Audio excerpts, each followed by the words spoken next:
As the sun began to set, Toprak and his family arrived in Şanlıurfa after a long journey.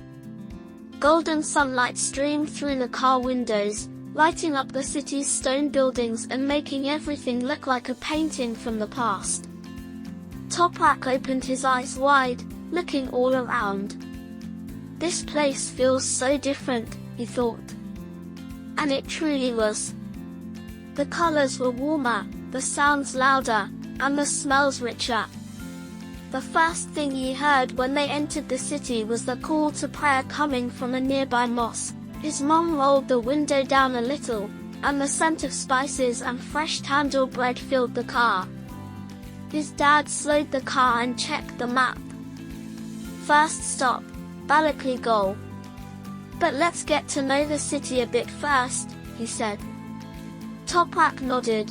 Just like the city, he was full of excitement, ready to explore.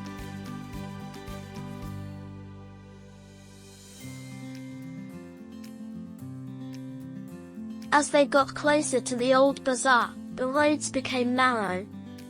Stone houses lined the streets, some hundreds of years old. Carved designs decorated the walls, and little flower pots sat on iron window frames. When Toprak stepped out of the car, he caught a strong smell of dried iced peppers. "Mom, it's like a maze here," he called out. She smiled. "Every corner hides a surprise," she said. As they walked, Toprak saw women in traditional clothes, old men sitting on benches, and shops full of copper work. In some places, water trickled down stone walls. In others, kids played marbles. This wasn't just a historic city, it was a living culture. Every corner had a story to tell.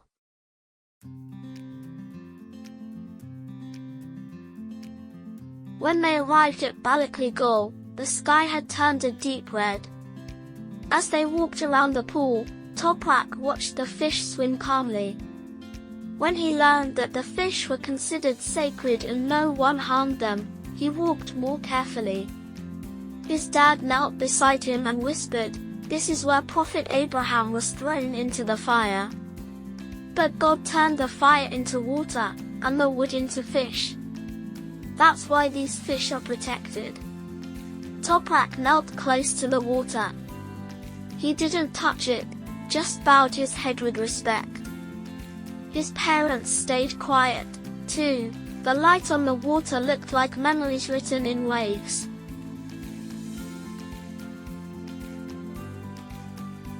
Right next to Balıklıgöl stood the Halil Rahman Mosque. When they stepped into the courtyard, a soft breeze moved between the stone columns. Toprak took off his shoes and walked on the cool stones, feeling as if time had slowed down. Inside the mosque, it was dim and peaceful. The silence under the large dome spoke louder than words. A man was praying in a corner, Arabic calligraphy curved along the walls, and small candles flickered. Toprak held his mother's hand. She smiled. They sat quietly in a corner. Toprak bowed his head and made a wish. No games, no toys, just a moment that made him feel a little older. In that stillness, he was learning something new.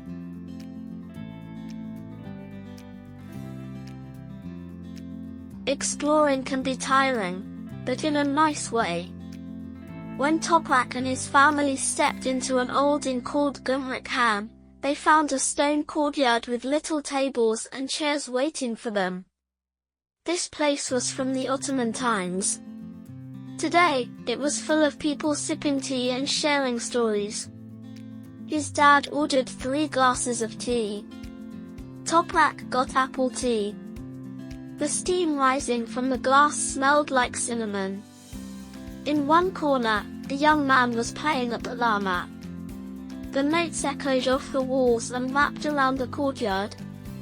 Toprak looked around as he took a sip. This wasn't just a tea break, it was a place where time stood still.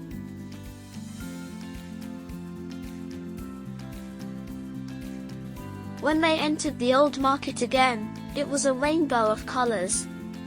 Spice sellers, copper shops, and fabric stores lined the streets.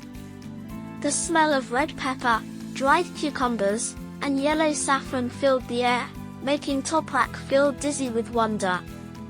They stopped at a shop with a big mustached man who proudly showed them a handmade copper coffee pot. "This is all carved by hand," he said.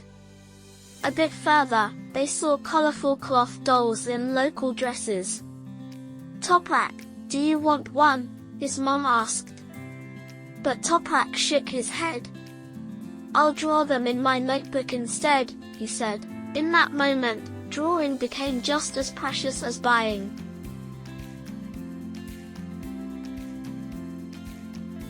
The next day, they drove south to Hallen.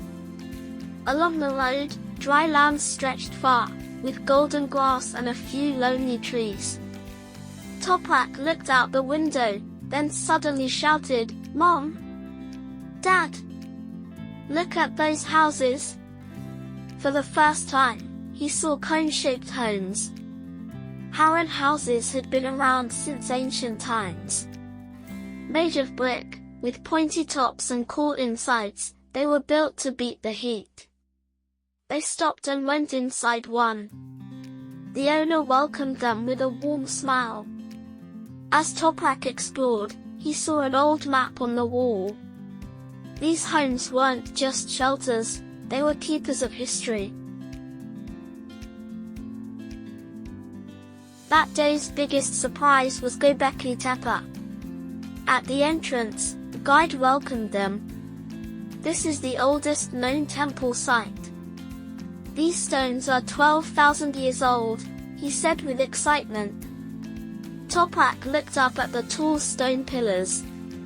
They were covered with animal shapes and mysterious symbols.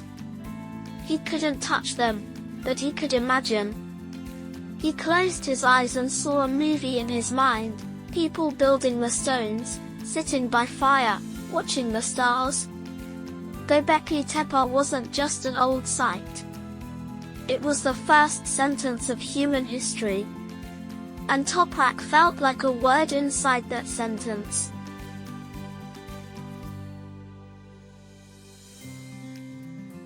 When they returned to the city, evening had come, but the day wasn't over. Toprak and his family were invited to a Sira night, a traditional night of music and food. In a house courtyard, rugs were spread on the floor. In the center, a big tray full of kebab, spicy koft, and ayran. Men and women sat separately, talking, laughing, singing. Musicians played the bagama, and someone stood up to sing a long, deep folk song. Toprak didn't understand all the words, but he felt the emotion. That night wasn't just about food. It was about culture, sharing, and togetherness, and Toprak was now part of that circle.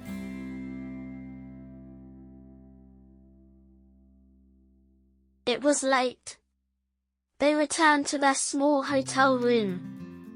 When Toprak lay in bed, his head was still spinning a little, but it was the sweet tiredness of learning something new. He thought of everything he'd seen, the quiet of Balıklı Göl, the stones of Göbekli Tepe, the songs of SI night. He opened his notebook and flipped through the pages. Then he placed it by his pillow. Just before closing his eyes, he whispered, "Şanlıurfa, a city that speaks with the voice of history," and maybe in his dreams, he ran through Harran's houses, climbed a Göbekli Tepe stone, or fell asleep to the rhythm of a folk song.